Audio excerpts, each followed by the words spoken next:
Yeah, so you're Ahmadiyya. Uh-huh.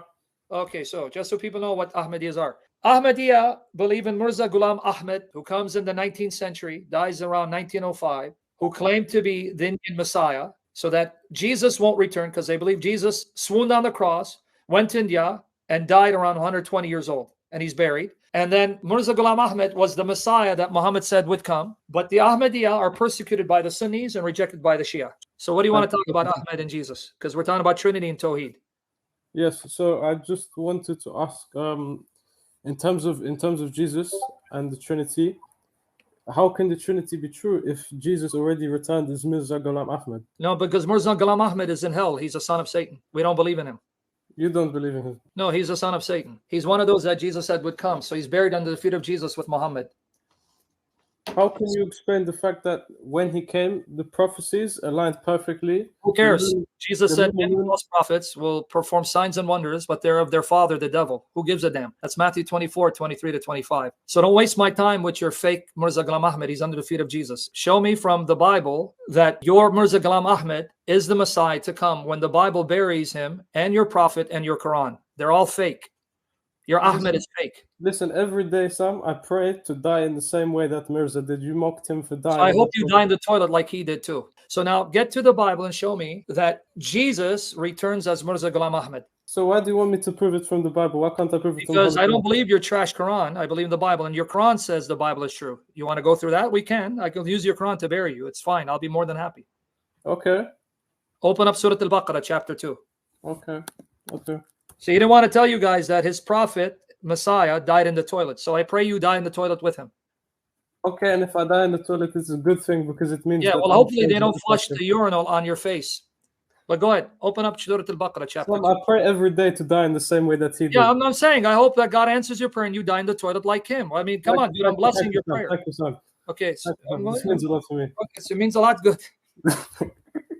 Here, I'm going to show you that according to Muhammad, which you believe, I don't believe. Okay. He confirmed the Bible as the incorrupt word of God, but my Bible confirms Muhammad as an antichrist. So if you go to chapter 2, Surah Al-Baqarah, chapter 2, read 40 to 44. Children of Israel, remember my blessing wherewith I blessed you and fulfill my covenant, and I shall fulfill your covenant and have awe of me, and believe in that I have sent down, confirming that which is with you. So the Quran supposedly confirms what is with them at the time Muhammad, what they had, right? I want you to see it. And be not the first to disbelieve in it, and sell not my signs for a little price, and fear you me, and do not confound the truth with vanity, and do not conceal the truth wittingly. See, don't hide the truth willfully. Don't hide it. Okay. And perform the prayer, and pay the alms, and bow with those that bow. Will you bid others to piety and forget yourselves while you recite the book? Do you not understand? So here it says, the Quran confirms what the Jews had with them at that time, which is the book they recite, and they have the truth. What book did the Jews and Christians, or the Jews here, have at the time of Muhammad that the Quran confirms? What did they have? See, Sam, you think that there's a contradiction here. What if there's not a contradiction? You didn't answer the question, Ahmad. You're wasting my time. What did they have at the time of Muhammad? So they have the Torah, which Muhammad affirmed, according to you. And what was that Torah? Sam, what do you want from me? What do you want from me, Sam? I want you to admit that your Quran confirms the scriptures that the Jews and Christians had. They're the uncorrupt word of God, which means that we have it because we have copies of the Bible books before Christ, after Christ, before Muhammad, during Muhammad, after Muhammad, and they're the same. They didn't have any different books from the one I read. So you don't think it's been changed at all? I don't know what you mean by change. If you say variant readings, You don't think it's been... the Quran has been changed. Your Quran has thousands of variant readings. Even today, you don't have one qira'ah of the Quran. You have several qira'at. You have Hafs, Warsh, Duri, Ibn Kathir. So I don't know what you mean by change. If you mean that it's been completely changed, that we don't have the original reading, no, that's a lie. If you're saying there are variant readings, every book copied by hand has variant readings, especially the Quran. I know you're not going to lie to me and think, oh, no, the Quran has no variants, because come on, you know better. You're not that. Yeah, okay. I mean, what I'm saying is that how can you know that with thousands of years difference, how can you know that it stays the same throughout? Because if you're a Muslim, your prophet said it. I didn't say it. I don't believe in Muhammad. Do you believe in Muhammad?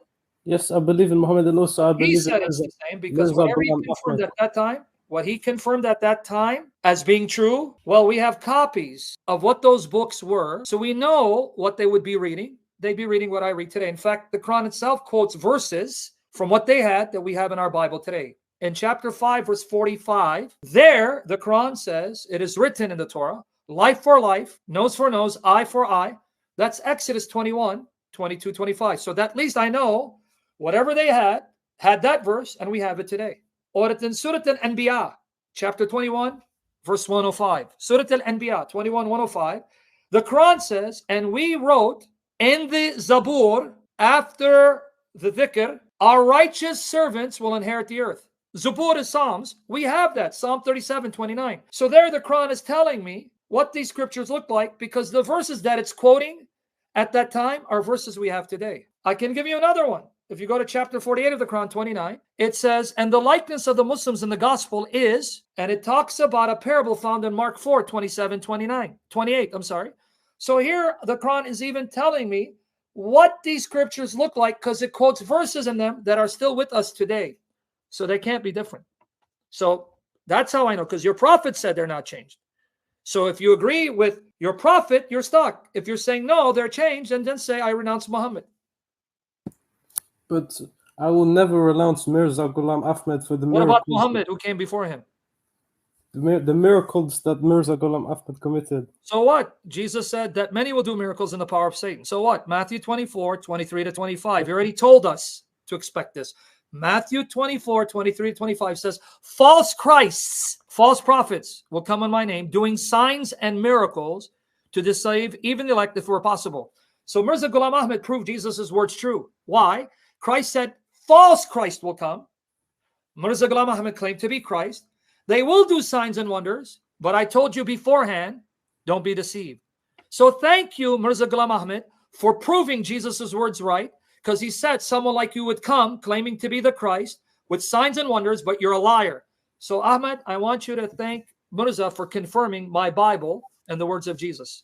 And the Bible also says that the Messiah would return, and the Messiah, I believe, returned in the And where will he return? Acts 1, 9 to 12 says he's going to return to the Mount of Olives. So did Mirza Ghulam Ahmad, was he in the Mount of Olives? And when he died, did he die in the toil on the Mount of Olives? Because Jesus is going to return to the Mount of Olives. No, he did not in the Mount of Olives. But Jesus of the Gospels, New Testament, he's going to return to the Mount of Olives. Yes, but obviously we believe that it's not fully correct. Obviously, otherwise but I would Muhammad believed it's fully correct. So now we're back to square one.